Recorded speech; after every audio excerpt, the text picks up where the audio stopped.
All right, let's talk about time tracking. And I'm not talking about time blocking or efficiency in time or anything like that. All we're trying to do here is we are tracking our time. So, time tracking. And why are we doing this? Is to see how efficient you are. And I promise you, even if you just track this, you will just inherently become better at doing this.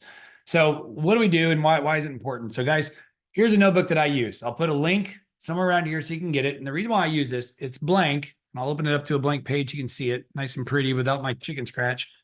It's just grid paper.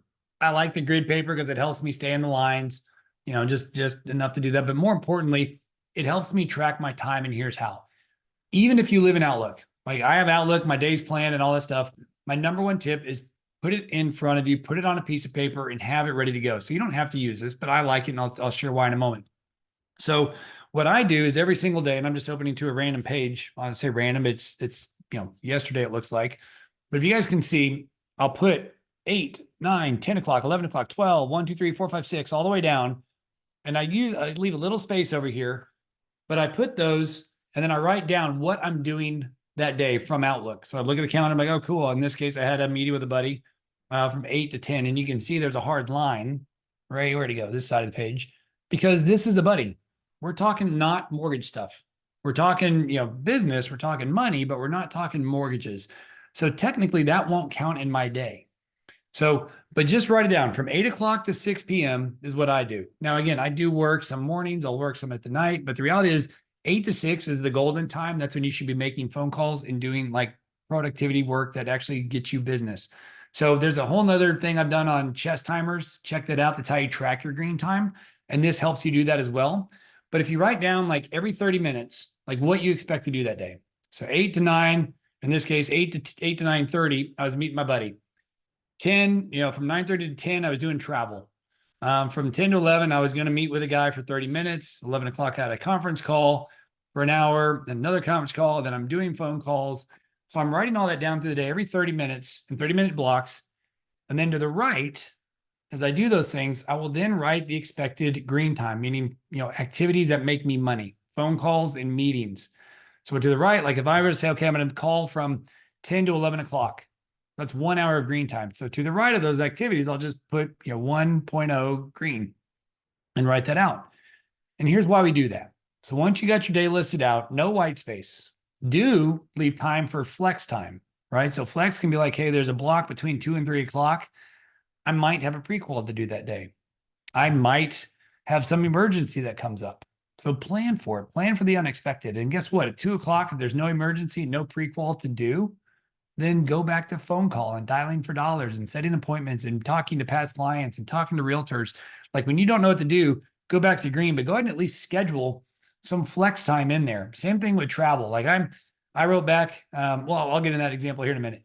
So as you go through your day, you've got it all documented. Now as your day starts, every 30 minutes, look down, like, what am I doing? And if you did what you were supposed to do, put a checkbox. And if you didn't, put an X. And then scratch out what you did, one line, and then to the right, write what happened.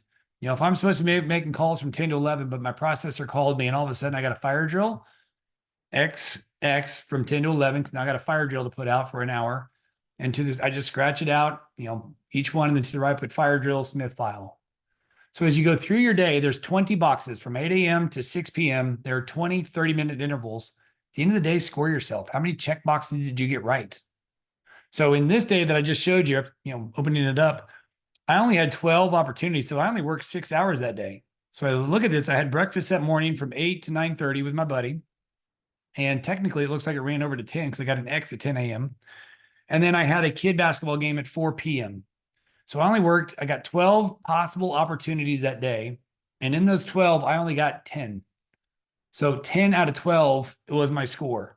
So what's neat about this is over time, you'll start seeing, you can thumb through like, oh man, I'm getting better or you're getting worse. I know right now for the month of January, and this is February now, and I'm doing this beginning of February, I was on average 81% accurate.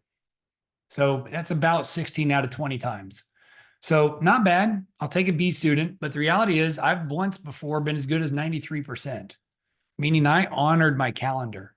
And it gets hard. So I do have a team. I will admit that.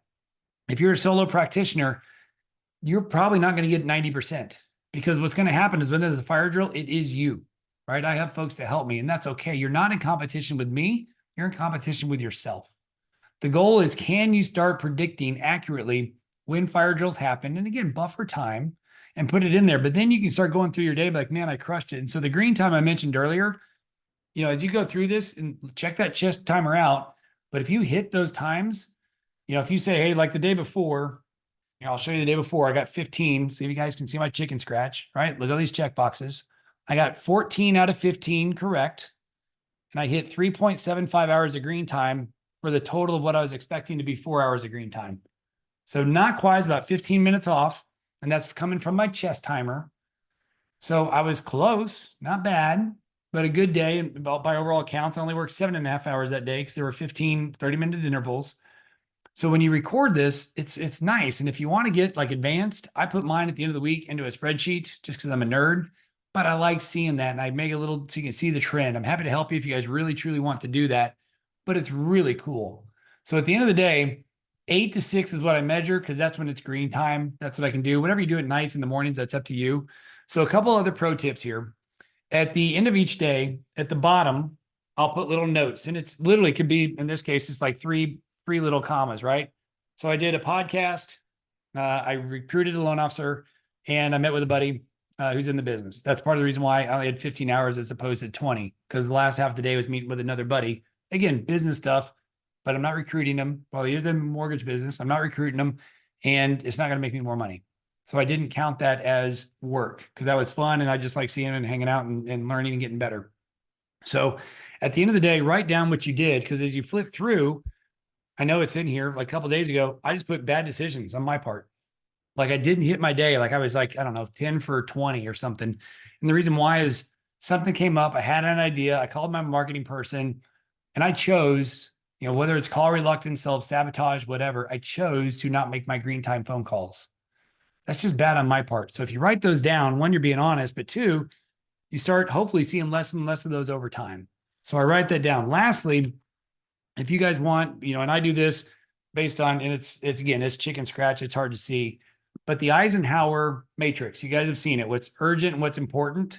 As people give you stuff to do throughout the day, put down like what quadrant that goes in, and it will help you tackle your day. So when those flex hours come up, you'll know when to tackle something to be like, okay, I do have time. Here's what's urgent and important. Because if it's not important and it's not urgent, do that at night or do that on the weekends or do that in the mornings, but don't do it during the golden hours of 8 to 6 when you could be calling and doing productive stuff. And then one last piece, if you say, man, I'm going to get 3 hours of green time today, and you had a flex time in there for an hour or 2 hours, whatever it is, because you're just not sure.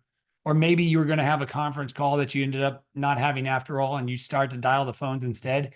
It is possible for you to have more green time than what you planned. So if you're planning for 3 hours of green time that day and you got 4, good for you. That's bonus. And what that'll do is that'll help bring your average up, obviously, for your accuracy of your green time. So now, not only I can track how accurate I am each day as far as my planning, I can also track my accuracy of how good I am at anticipating my actual green time, the hours I should be doing what I'm supposed to be doing. So again, go to the chest timer one. There's a whole thing on time tracking. But guys, between the chest timer and this, without question, no doubt, these are the 2 greatest things that have helped me in my business. You can practice with all these other tools and all these other tricks. At the end of the day, pay attention to where you spend your time. And I guarantee you, even not even trying, just subconsciously, you'll start being better with your time. And if you track it, you'll see the improvements, and the improvements are super encouraging. So find a friend. I've said this before. Find a friend, get a buddy, get 3 buddies. Because if you got 4 of you, it helps, because if one guy's out of town or something, the other 3 can continue the conversation. Get buddies, because when you have accountability, you're 7 times more likely to achieve something. So get this done. I'm happy to be your accountability if you want. I say that, but if there's 500 of you coming at me, we'll see. But the reality is, if you need or want help on this, please reach out to me. I'm certainly happy to do it. I'm passionate about this, and I can't stress enough how much this and the chest timer have changed my business. So I appreciate you guys always watching. Feel free to share this, subscribe, all that stuff. This is chasingexcellence.net. Subscribe for the newsletters. We'll do these on a random thing. And just remember, guys, if you need me, reach out. You can find me on Mortgage Mark. So find me if you have questions on it, forward it along. And just remember, guys, keep chasing excellence.